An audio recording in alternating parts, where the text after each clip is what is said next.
Take, for example, Norilsk Nickel.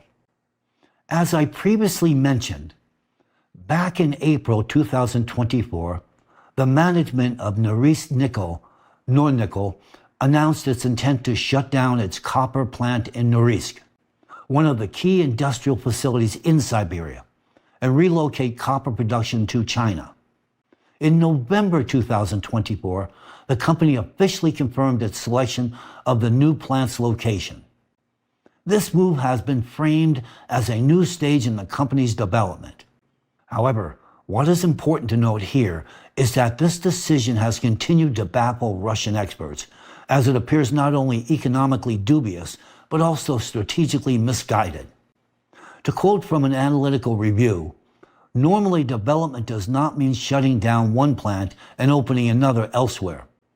The preferred strategy would be to modernize the existing facility while also building a new one, especially when dealing with strategically significant international projects reliant on domestic resources.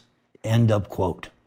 Experts also emphasize that shutting down the Norilsk plant will result in job losses, reduced tax revenues, and the weakening of the region, while moving production to China will only increase cost and heighten risk, making Russia even more dependent on foreign facilities amid geopolitical instability.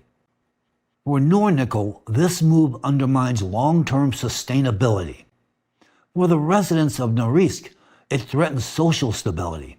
And for Russia as a whole, it weakens state control over critical strategic industry. Officially, these decisions are being justified by sanctions and logistical difficulties, but these explanations do not hold up to scrutiny. Russian analysts point out that if this were indeed the case, the more logical solution would have been to modernize the existing plant or find an alternative within Russia.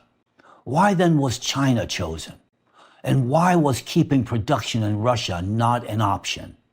The true motives remain unclear to the general public. As Russian experts themselves emphasize, this lack of transparency leads them to suspect that Nornickel's leadership and possibly even government officials are withholding critical information.